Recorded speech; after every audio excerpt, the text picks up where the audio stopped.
চাৰিচকীয়া বাহন চলোৱাৰ প্ৰশিক্ষণ প্ৰদানেৰে বাক্সাৰ জালাহত মুনিন দাসৰ এক সুকীয়া পৰিচয় আছে। নিবনুৱা যুৱক যুৱতীক চাৰিচকীয়া বাহন চলোৱাৰ প্ৰশিক্ষণ দি কৰ্মসংস্থাপন দিবলৈ সক্ষম হৈছে। অতি ক্ষুদ্ৰ পৰিমাণৰ মাননীৰ বিনিময়ত প্ৰদান কৰে এই প্ৰশিক্ষণ।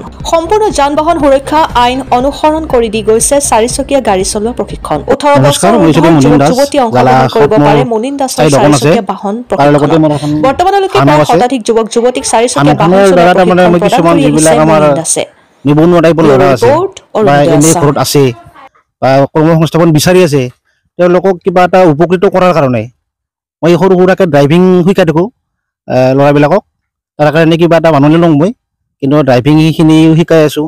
বহুত ল'ৰা ছোৱালী উপকৃত হৈ আছে। যেনেকৈ কিছুমান ডিলাৰত চাকৰি পাইছে, চিমলাৰ মহেন্দ্ৰ ডিলাৰত এজন ল'ৰাই চাকৰি পাইছে মোৰ পৰা ড্ৰাইভিং শিকিয়ে। বা কিছুমান যিবিলাক ল'ৰাই ইণ্টাৰভিউ মাৰাৰ কাৰণে অসুবিধাত পৰে, সেইবিলাক ল'ৰা মানে মোটামুটি ড্ৰাইভিংটো শিকি যায়, ইণ্টাৰভিউটো পাছ কৰে চাকৰিৰ ক্ষেত্ৰতো এনেকুৱা। এতিয়ালৈকে কিমানমান ল'ৰাক ড্ৰাইভিং শিকাইছে? এতিয়া ল'ৰাকতো মই বহুত শিকালোঁ, মোটামুটি আজি 4-5 বছৰ শিকাই আছোঁ।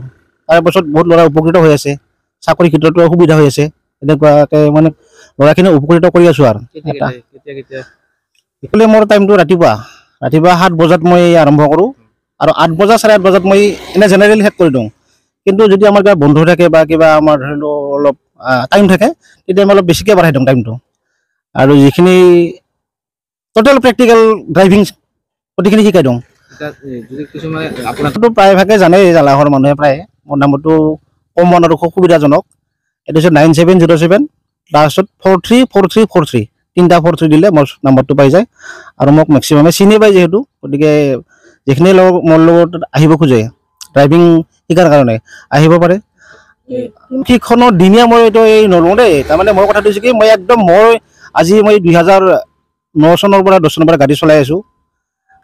সেই চলাই থকাৰ যিখিনি ঘটনা পৰিঘটনা, সেই ঘটনা পৰিঘটনাৰ যিখিনি ড্ৰাইভিঙত অসুবিধাৰ সন্মুখীন হ'ব লগা সমস্যা থাকে, সম্পূৰ্ণখিনি মোৰ মনৰ মতন কৰি মই ক্লিয়াৰকৈ মানে ওলাই দিওঁ চলিবিলাখনক। এনেহেন নহয় কি বোলে মই 5 দিনত 1 মাহত 1.5 মাহ ওলাই দিওঁ, এনেকুৱা নহয়। মানে মোৰ যিটো জুতি, আজি 12-15 বছৰীয়া যিটো জুতি, সেই জুতি যেতিয়া মই পাওঁ তেতিয়া মই ল'ৰাটো উলিয়াই দিওঁ।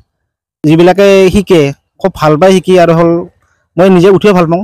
শিকাৰ পিছত স্মুথলি চলে, ভাল লাগে এনেকুৱাকৈ গাড়ী চলালে, সেইখিনি কথা। আৰু 18 বছৰ ওপৰৰ 20 বছৰ 22 বছৰ 23 বছৰ যিখিনি নিবনুৱা টাইপৰ ল'ৰা আছে, বা কিবা এটা আগত এইখিনি শিকি কিবা এটা কৰাৰ সুবিধা এটা মানে গ্ৰ'থ পায়, সেই বস্তুখিনি মানে সেই টাইপৰ ল'ৰাখিনি মোৰ তাতে আহে। পইচাটো হিচাপে লওঁ, মই অতিমাত্ৰা পইচা নলওঁ, কাৰণ যিহেতু আমি গোটেইখিনি এটা গৰীব ঘৰৰ ল'ৰা ছোৱালী, আমি সেইখিনিক উপকৃত কৰাৰ কাৰণেহে মই মানে মই ইচ্ছুক। এনেহেন নহয় কিবা বিজনেছ কৰি আছোঁ, পইচা লৈ আছোঁ। হয়, মই খৰচ কৰোঁ, টাইম দিওঁ, ঠাণ্ডাত ৰাতিপুৱা মই 6টাত উঠি আহোঁ, এইবিলাকৰ কাৰণে মই অলপ পইচা ল'ব লগা হয়। কিন্তু এনেকুৱা নহয় কি বোলে মানুহখিনিক মই প্ৰেছাৰ দিছোঁ বা পইচা মই বহুত লৈছোঁ, এনেকুৱা নহয়। মোটামুটি মই 6,000 5,000 7,000 এনেকুৱা মানে খৰচটো লৈ লওঁ আৰু কমপ্লিট এটা ছেটআপৰ কাৰণে। গাড়ী চালক যিবিলাক যুৱক যুৱতী আছে, যিবিলাকে গাড়ীৰ প্ৰতি আগ্ৰহী, তেওঁলোকক কি ক'ব? গাড়ীৰ প্ৰতি আগ্ৰহী হৈ থাকিলে নহ'ব, অলপমান ড্ৰাইভিংটো প্ৰথমতে শিকি ল'ব লাগিব। ড্ৰাইভিং কৰিলে নহ'ব।